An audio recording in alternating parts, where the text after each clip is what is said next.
Hello दोस्तों, कैसे आप लोग? उम्मीद करते अच्छे होंगे। देखिए, झारखंड एसएससी सीजीएल का एग्ज़ाम डेट आ गया है, जो कि पता है आप लोग को 28 जनवरी और 4 फरवरी को एग्ज़ाम होने वाला है। उसके लिए देखिए, प्लेटफॉर्म का हिंदी सेकंड पेपर के लिए झारखंड एसएससी सीजीएल का एक प्रैक्टिस सेट बुक आया है। इसमें टोटल देखिए 30 मॉडल प्रैक्टिस सेट दिया हुआ है, जो कि सेकंड पेपर हिंदी के लिए है। अभी तक हम इस सेट के यानी कि इस बुक से टोटल 6 सेट कंप्लीट कर दिए हैं। आज हम सेट नंबर इसमें 7 देखने वाले हैं, जो कि देखिए हर एक सेट में न्यू पैटर्न पर आधारित एग्जाम को देखते हुए 100 क्वेश्चन रखा गया है, जिस तरह से पेपर 2 में पूछे जाते हैं। अब तक हम इस सेट के 6 सेट कंप्लीट कर दिए हैं। आज हम सेट नंबर 7 देखेंगे। अगर आप चैनल पर पहली बार आएंगे तो प्लीज़ चैनल को सब्सक्राइब कीजिएगा। वीडियो अच्छा लगे तो लाइक कीजिएगा। किसी प्रकार की दिक्कत है तो आप कमेंट में ज़रूर बताइएगा। तो देखिए, सेट नंबर 7 का पहला नंबर प्रश्न में दिया हुआ है, बहुब्रीहि समास का उदाहरण कौन सा है? यानी कि इनमें से कौन सा है जो बहुब्रीहि समास है? तो ये हो जाएगा आपको ऑप्शन नंबर ए, चतुर्भुज। चतुर्भुज क्या है? एक बहुब्रीहि समास का उदाहरण है। अगला प्रश्न, घनश्याम शब्द में कौन सा समास है? तो इसका आंसर ऑप्शन नंबर बी हो जाएगा आपको, बहुब्रीहि। घनश्याम क्या है? एक बहुब्रीहि समास है। अगला प्रश्न है, कुजगह, फोड़ा और ससुर वेद कहावत का अर्थ क्या है? कुजगह, फोड़ा और ससुर वेद कहावत का अर्थ क्या है? ये हो जाएगा आपको धर्म संकट की स्थिति। क्या हो जाएगा? धर्म संकट की स्थिति हो जाएगा। अगला प्रश्न है, केर बेर का संग होना। केर बेर का संग होना का अर्थ क्या होगा? तो इसका आंसर ऑप्शन नंबर ए हो जाएगा, यानी कि विपरीत स्वभाव वाले का साथ साथ रहना। विपरीत स्वभाव वाले का साथ साथ रहना, इसका आंसर बिल्कुल करेक्ट हो जाएगा, ए नंबर।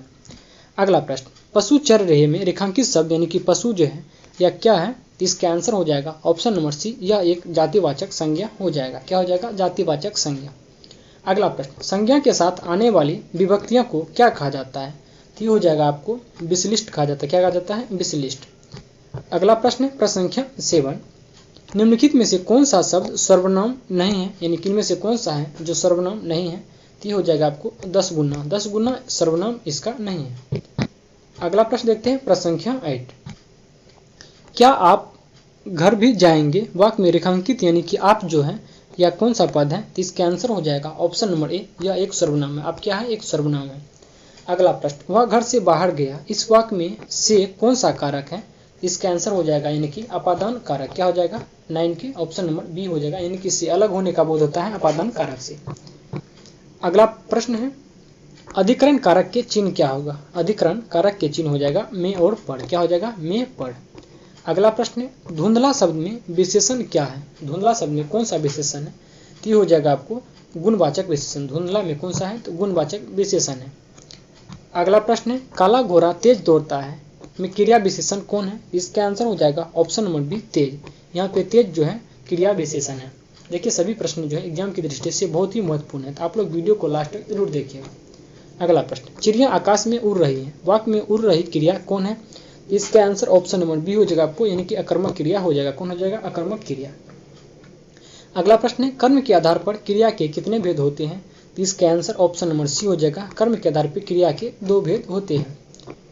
अगला प्रश्न है, हिंदी के अंतर्गत कुल कितनी बोलियां हैं?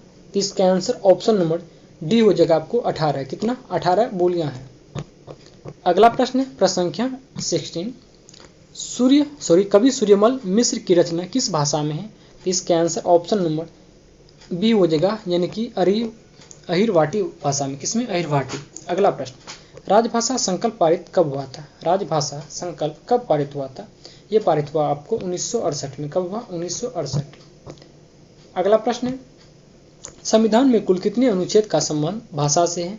तो इसका आंसर हो जाएगा आपको ऑप्शन नंबर डी, 11। कितना? 11 अनुच्छेद। अगला प्रश्न, निम्नलिखित में से कौन सा तत्सम शब्द की जोड़ी नहीं है? तो इसका आंसर ऑप्शन नंबर हो जाएगा, यानी कि सी नंबर, यानी कि दधि का भात ये गलत है, जबकि मत्स्य का मृग, ज्ञान क्षेत्र ये दोनों, ज्ञान का क्षेत्र ये दोनों सही है। अगला प्रश्न, रूबल शब्द किस विदेशी भाषा का शब्द है? रूबल जो है ये हो जाएगा आपको रूसी शब्द है। कौन सा? रूसी शब्द है रूबल। अगला प्रश्न है प्रसंख्या 21, निम्नलिखित में से अर्थ परिवर्तन की दिशाओं के प्रकार कौन कौन से हैं? तो इसका आंसर हो जाएगा आपको ऑप्शन नंबर डी, यानी कि अर्थादेश, अर्थ विस्तार, अर्थ संकुल, ये सभी हो जाएंगे। अगला प्रश्न, भाव अभिव्यक्ति के लिए आवश्यक है क्या? तो इसका आंसर ऑप्शन नंबर बी हो जाएगा आपको, यानी कि भाषा का ज्ञान जरूरी है।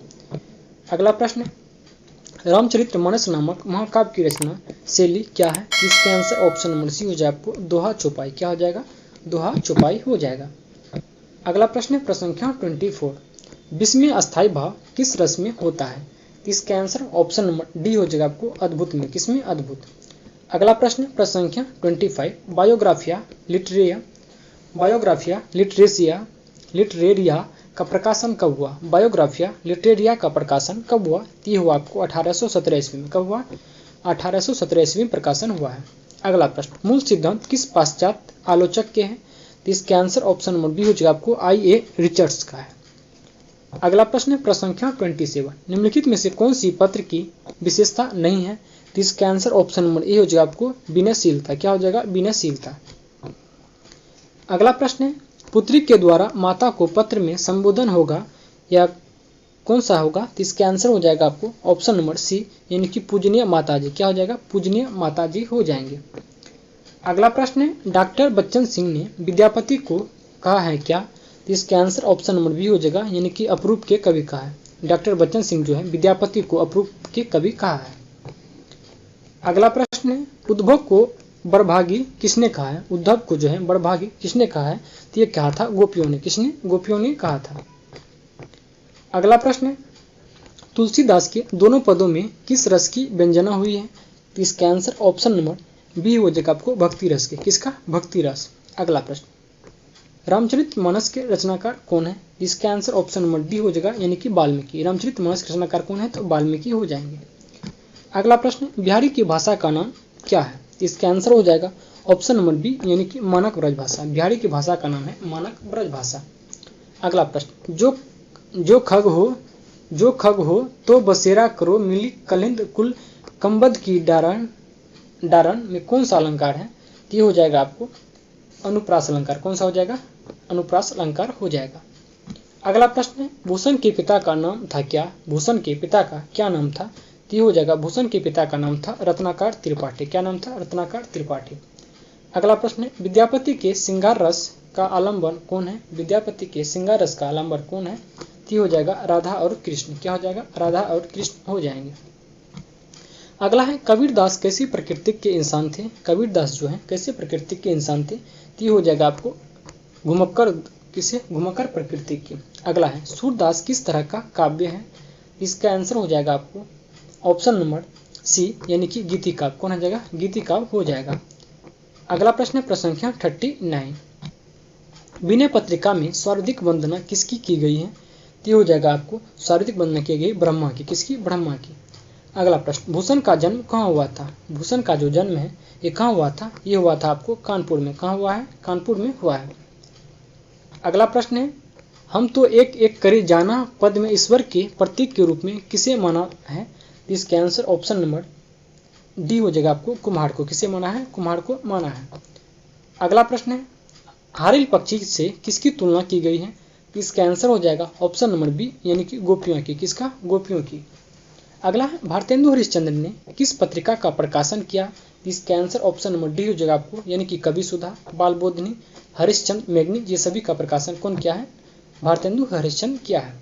अगला प्रश्न भारतेंदु हरिश्चंद्र का जन्म कहाँ हुआ? इसका आंसर ऑप्शन नंबर ए हो जाएगा आपको वाराणसी उत्तर प्रदेश में हुआ है। अगला है 1946 में हिंदी साहित्य सम्मेलन में उन्हें किस उपाधि से सम्मानित किया गया?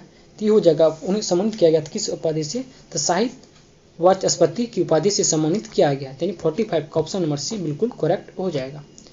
अगला है मैथिली शरणगुप्त की प्रथम काव्य कृति कौन है? इसका आंसर हो जाएगा ऑप्शन नंबर बी यानी कि रंग में भंग हो जाएगा। कौन? रंग में भंग। अगला प्रश्न है प्रश्न संख्या 47। निराला जी की रचना का प्रोटकाल कहा जा सकता है कौन? इसका आंसर ऑप्शन नंबर ए हो जाएगा आपको 1935 से 1938 ईस्वी के बीच। अगला प्रश्न है आजीविका चलाने के लिए निराला जी के पास केवल क्या था? इसका आंसर ऑप्शन नंबर सी हो जाएगा यानी कि साहित्य समाधान को जाना जाएगा साहित्यिक साधना हो जाएगा। अगला प्रश्न है पंत जी को कविता करने की प्रेरणा कहाँ से मिली? इसका आंसर ऑप्शन नंबर बी हो जाएगा आपको प्रकृति से। कहाँ से मिली? प्रकृति से। अगला प्रश्न है कृतज्ञता शीर्षक संक्षिप्त कविता किसकी है? इसका आंसर ऑप्शन नंबर ए हो जाएगा आपको पंत जी का। किसका? पंत जी का। अगला प्रश्न है महादेवी का विवाह किसके साथ हुआ था? महादेवी का विवाह किसके साथ हुआ था? यह हुआ था आपको स्वरूप नारायण ब्रह्मा के साथ। किसके? स्वरूप नारायण ब्रह्मा के साथ हुआ था। अगला प्रश्न, वर्मा जी को उनकी किस कृति पर ज्ञानपीठ पुरस्कार मिला? इसका आंसर ऑप्शन नंबर ए हो जाएगा आपको यमा के लिए। किसके? यमा के लिए। अगला है, छायावादी कवियों की भावना पढ़ने के क्षेत्र में कैसी है? इसका आंसर ऑप्शन नंबर बी हो जाएगा आपको, यानी कि प्रेम भावना। कैसी? प्रेम भावना। अगला प्रश्न संख्या 54, बचपन में जयशंकर प्रसाद का नाम क्या था? इन बचपन के जयशंकर प्रसाद का नाम क्या था? ये हो जाएगा, बचपन में जयशंकर प्रसाद का नाम था झारखंडी। क्या नाम था? झारखंडी नाम था।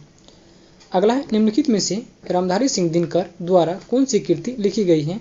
ये हो जाएगा आपको रामधारी सिंह दिनकर के द्वारा लिखा गया हुंकार, रेणुका, इतिहास के आंसू, ये सभी हो जाएंगे। अगला प्रश्न है, दिनकर जी राज्यसभा के सदस्य कब मनोनीत हुए? तो इसका आंसर ऑप्शन नंबर ए हो जाएगा आपको 1952 में। अगला प्रश्न, अज्ञा जी के नाम के साथ उपनाम अज्ञा को किसने धारण करवाया? तो इसका आंसर ऑप्शन नंबर सी हो जाएगा आपको, यानी कि स्वयं को। किसी? स्वयं को धारण करवाया था। अगला प्रश्न है, अज्ञा जी किस बात के प्रेरणता थे? तो इसका आंसर ऑप्शन नंबर बी हो जाएगा आपको, प्रयोगवाद के। किसके? प्रयोगवाद। अगला प्रश्न, नागार्जुन मैथिली में किस नाम से कविता लिखते थे? तो ये हो जाएगा आपको, मैथिली में लिखते थे यात्री के नाम से। किस नाम से? यात्री के नाम से लिखते थे। अगला प्रश्न संख्या 60 नंबर, एक युग निराला समीक्षात्मक कृति के रचनाकार कौन है? तो ये हो जाएगा आपको, इसका आंसर ऑप्शन नंबर बी हो जाएगा आपको, यानी कि नागार्जुन हो जाएंगे। अगला प्रश्न, निम्नलिखित में से कौन सी रचना सर्वेश्वर दयाल सक्सेना की है? तो इसका आंसर ऑप्शन नंबर डी हो जाएगा, यानी कि सर्वेश्वर दयाल सक्सेना कौन सा है? सोया हुआ जल, पागल कुत्ते का मसीहा, सुने चखेट, ये सभी हो जाएंगे। अगला प्रश्न, सर्वेश्वर दयाल सक्सेना का जन्म कहाँ हुआ था? सर्वेश्वर दयाल सक्सेना का जन्म कहाँ हुआ था? ये हुआ था आपको बस्ती में। अगला प्रश्न, धूमिल को 1979 में मरणोपरांत किस पुरस्कार से सम्मानित किया गया था? ये हो जाएगा आपको, साहित्य अकादमी पुरस्कार से सम्मानित किया गया था धूमिल को। अगला है, धूमिल की ख्याति कवि के रूप में बनारस में कब मिलने लगी? ये हो जाएगा आपको ऑप्शन नंबर ए 1963 में। कब? 1963। अगला है, गोदान की आत्मा है क्या? इसका आंसर ऑप्शन नंबर ए हो जाएगा आपको, घोड़ी। अगला प्रश्न, कमला के पुत्र का नाम क्या रखा जाता है? इसका आंसर हो जाएगा आपको ऑप्शन नंबर डी, यानी कि नीलोत्सव। क्या हो जाएगा? नीलोत्सव। अगला है, गयादीन की पुत्री से विवाह करने के विषय में शहर में रहने वाले व्यापारी ने कितने रुपये मांगे थे? तो इसका आंसर ऑप्शन नंबर बी हो जाएगा आपको, 15 रुपये। कितने? 15,000 रुपये मांगे थे। अगला है, मुंशी प्रेमचंद का अन्य नाम क्या है? इसका आंसर ऑप्शन नंबर ए हो जाएगा आपको, नवाब राय। अगला प्रश्न, गांव के लोग किसके लिए इच्छा मृत्यु से मरने की बात कही थी? ये हो जाएगा आपको महंत साहब को। किसे? महंत साहब। अगला प्रश्न है, राग दरबारी में कौन सा पात्र अपनी आटा चक्की के गाना सुनाने के लिए प्रसिद्ध है? इसका आंसर ऑप्शन नंबर सी हो जाएगा आपको, मास्टर मोतीराम हो जाएंगे। अगला प्रश्न, भारत दुर्दशा नाटक का अमूर्त पात्र है कौन? ये हो जाएगा आपको, आलस्य, मदिरा और अंधकार, ये सभी हो जाएगा। अगला प्रश्न, इनमें से नाटक सम्राट के नाम से किसे जाना जाता है? नाटक सम्राट के नाम से जाना जाता है जयशंकर प्रसाद को। अगला प्रश्न, महेंद्रनाथ की पत्नी का क्या नाम था? तो इसका आंसर ऑप्शन नंबर बी हो जाएगा आपको, सावित्री। महेंद्रनाथ की पत्नी का नाम क्या था? तो सावित्री नाम थी। अगला प्रश्न, भारत दुर्दशा नाटक के दूसरे अंक का स्थान कौन सा है? तो इसका आंसर ऑप्शन नंबर ए हो जाएगा आपको, शमशान। क्या हो जाएगा? शमशान। अगला प्रश्न, सकराज किसे अपनी प्रेसी बनाना चाहता था? इसका आंसर ऑप्शन नंबर ए हो जाएगा आपको, ध्रुव स्वामी को। किसे? ध्रुव स्वामी को। अगला प्रश्न है संख्या 76, मोहन डाकेश का आधे अधूरे नाटक कब प्रकाशित हुआ? तो इसका आंसर हो जाएगा ऑप्शन नंबर डी, 1969 में। यानी कि आधे अधूरे नाटक का प्रकाशन कब हुआ था? 1969 में हुआ है। अगला प्रश्न, राम जी कौन था? राम जी जो है या कौन था? तो ये हो जाएगा आपका, शराबी का साथी कौन था? तो राम जी था। अगला प्रश्न है, ठाकुर पाठ में लेखक के अनुसार ठाकुर के दरवाजे पर कितने बेफिक्र जमा थे? तो इसके आंसर ऑप्शन नंबर ए हो जाएगा, 10-5। अगला प्रश्न, निर्मल वर्मा की कहानी में निरूपित हुई है क्या? इसके आंसर ऑप्शन नंबर डी हो जाएगा, यानी कि रहस्यात्मकता, व्यक्तित्व और जीवन जगत, ये सभी निरूपित हुआ है।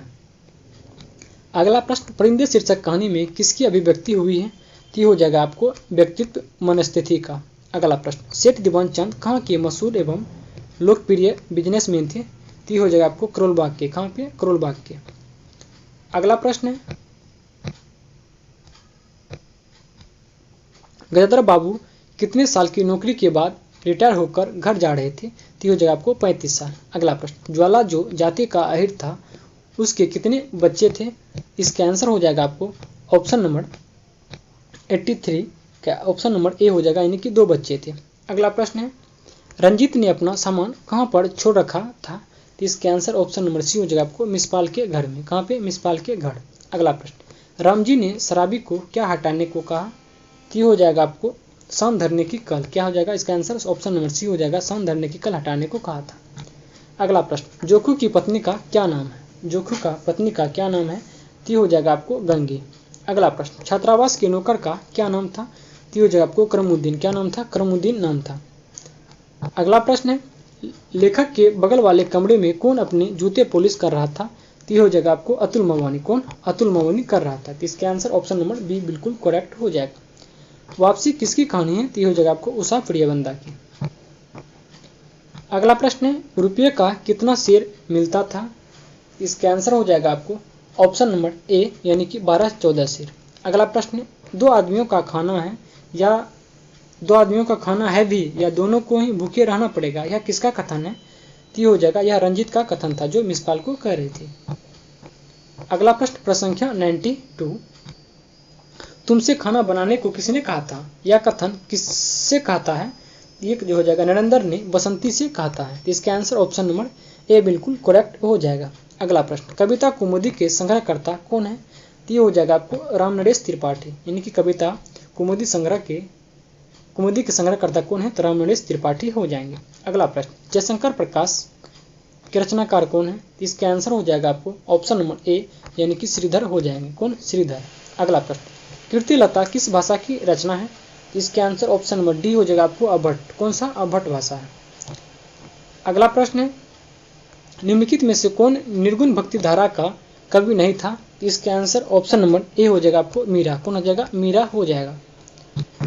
अगला प्रश्न है प्रसंख्या 97, निम्नलिखित में से कौन सा भीष्म साहनी का नाटक नहीं है? इसके आंसर ऑप्शन नंबर डी हो जाएगा, यानी कि अंधा धुआं हो जाएगा, सॉरी अंधा युग। अगला प्रश्न, धरती धन ने अपना उपन्यास के लेखक कौन है? धरती धन ने अपना उपन्यास के लेखक कौन है? तो हो जाएगा आपको जगदीश चंद्र। कौन सा जगह? जगदीश चंद्र हो जाएंगे।